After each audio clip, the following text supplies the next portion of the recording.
What's up, Foundation? What's up, YouTube? Man, it's me, your big partner, Cartoon 53. Man, I'm back again. I'm back again, man. Man, this is one story that I've been holding back. I didn't really have plans on ever really telling this story because it hit too close to home. But thinking about it, I'm like, you know what? Hey, I'm transparent with the foundation. I'm gonna let them know. I'm gonna let them know what's happening, regardless. And this ain't no story that to me that makes me look bad. Is it a story that makes me feel bad? Yeah, it does in a certain type way. Not as much now as it did all these years ago, because this is a story that took place back in the 1990s when I got out, and it's just one of them things, man. When you live the life, the kind of lifestyle that I led, it's gonna happen sooner or later. You can't get around it. Anybody that's in that gang banging world in LA, you gonna run across drama. You gonna run across problems. And one of the main things that you try to always do is keep it away from your family. Keep it away from your loved ones. Keep it away from the people that you really care for. Because like Spice once said, homie, the trigger got no heart, you know? The trigger don't care. Bullets have no names, period, whatsoever. So just because we chose to live a certain type lifestyle, don't mean that our family gotta suffer behind the life choices that we made, you know? So yeah. And the kind of gang banging I was doing out there, man, back in the day, I had to make sure that I stayed as far away from my family as I possibly could. You know what I'm saying? When I would go to my mama house, I wouldn't park my car in the front. I'd park it around the back or around the corner and just walk back to the house. I didn't go a lot of places with my sisters because of dudes want to get at me on sight for something I may or may not have done. And it happened a lot. A few times, I would tell my baby mamas when I go to prison or something, hey, look, don't tell nobody, you my lady, don't do it, don't do it. And they'd be like, why? And so, one or two times, a few of them, one or two of them had to learn the hard way. Like one of my daughter's mama was at a club. I told y'all about this, and met a dude, and she gave him too much information. He fired on her. Bang. Yeah, tell him I did it. I'm such and such from such and such. I don't remember who the mark was, you know. But anyway, this is a story right here about a situation that took place, man, one night about 2 o'clock in the morning. About 2 o'clock in the morning. When I was staying in Carson. When I was staying in Carson, I was staying, like I told y'all before, in an area called Stevenson Village. You know what I'm saying? Them was the homies. They was cool. You know what I'm saying? I liked them cats.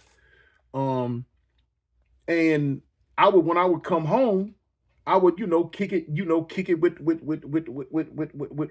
my girl. You know what I'm saying? And the kids and all this and that, and do our thing. Um, a lot of times, if I came home late, me and my wife at that time, we would be just doing certain stuff, kicking around the house. But we had a routine. We would always follow. And that routine was a lot of times, man, we would do what we gonna do. Y'all know what I'm talking about in the bed. And for somehow, some way, some reason, almost every night around 2 o'clock, we would get up and we would go. We throw on some clothes, just throw on something real quick, and we rush out the door to go get us some donuts and something to drink. Now the little store that we'd get the donuts from was right there on. It was on Avalon and I think 188th or 189th or 185th. It was what was that? What it was on? Okay, for y'all who are familiar with the area, whatever that side street is that Dominguez College sits on, right there where that sign points out toward Avalon that says Dominguez College, whatever that street is, whether that's it's 180 something or 80, it's in the 80s or 70s or something. But anyway, right there on the corner, it was a 7-Eleven, and other little stores. But now the 7-Eleven stayed open 24/7. It never closed. And me and my girl at the time, we would always jump up around between 2 and 2:30 every night. It was like clockwork. And we go get donuts. She would always get $1 worth of donut holes, and I would always get me 3, 4 donuts, you know what I'm saying?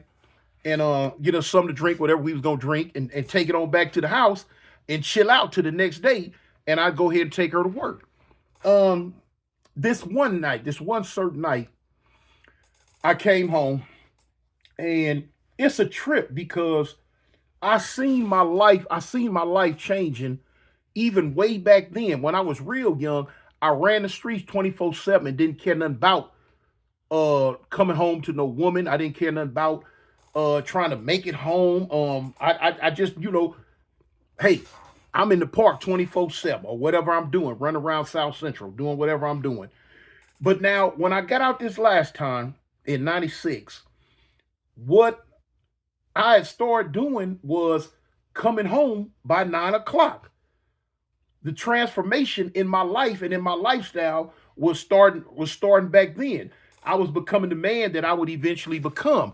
But like I said, I still was kind of running the streets a little bit. But when I got out that time and got with her, and we ended up moving, once I started hitting them licks, getting a little money, I told you we went and got the spot in Carson, and I would start coming home. But now what I would do, if we had something to do, if we had, like, I ain't gonna even lie, and I'm sitting there telling y'all, when we had something to do, I'm talking about field trips. Y'all know what, if y'all don't know what field trips are, ask somebody who do know. I hate to say it that way, but now a field trip in LA is a drive-by. You know what I'm saying? Okay, but now, yeah. But back then, if it was field trips to be going on, I was I was a part of it. I was participating in it, and I knew I was not gonna be home by coming into the house by 9 o'clock. I got to the point to where I started calling her and let her know, hey, look, baby, I ain't finna be home at the regular time. I got something I gotta do. I got some business I gotta take care of. I got some business I gotta handle. And she would be like, oh, well, okay, well, cool. When you I'll be up when you come. I'm like, okay. So, go out, handle my business, do whatever I was doing. And when I finally came home, boom, we'd pick up from right there. A lot of times, it wouldn't. It never was a time that I can remember that I would stay out all night. You know what I'm saying? All night, and then come home in the morning. Now, when I was younger, I did that, but not when I was out this last time. But anyway, like I say, when I would come in, we do whatever we do, and we would go and get our regular. You know what I'm saying? I remember she used to always get a chocolate milk. She would always get a chocolate milk. Um, and for those who might want to know, the female that I'm talking about, she's passed away now. She's no longer here. Um, I was in the pen. I was in the pen this time when she passed, and it was one of them things, y'all. It was one of them things. I was in the hole. I was in lockup in the hole, and when I got the letter, you know what I'm saying? Like, dang, mama gone. What? It was some devastating stuff. You know what I'm saying? It kind of took the wind up out of me, but me being the gangster that I am, I walked it off. You know what I'm saying? I walked it off. But I lost track of what I was finna say when I went on that tangent. But anyway, what was I gonna say? Can't remember. But anyway, yeah. So on this one night, as you can look at the thumbnail and you can see it got something to do with some drama that popped up. Man, this one night, it one of them things, man, it happened. I came home and we was getting ready to go. No, no, no. When I came home, I got to get the story straight. Yeah, when I came home, we kicked it. We kicked it until that certain time in the morning came, like 2 o'clock in the morning was coming. While I was at the house, my daughter came in. She had been out. She had been out late. So I remember, I never forget when she walked through the door.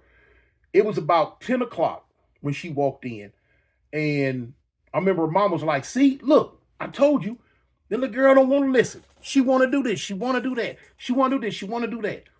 So, okay, I get on her. You know what I'm saying? I immediately try to play this upstanding father role that was all new to me, you know. And boom. Now her mama had been getting at me about she was smoking weed. She had started smoking weed and started doing a whole lot of tote pistols because she started gang banging. She hanging with them dudes over there in Stevenson Village in Carson. And cause I seen it wrote on some paper one time, Stevenson Village Crip. And I asked her about it. I'm like, who wrote this?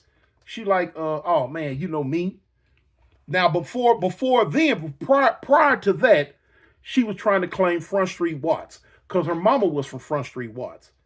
And so, but anyway, I guess when we got over here to the Stevenson Villages, she, you know, went to hanging with them and doing all whatever she doing. But anyway, she was moving too fast, y'all. She was real fast, and she got that attitude. She got that attitude. She quick to fight, quick to bang on you, quick to do all that.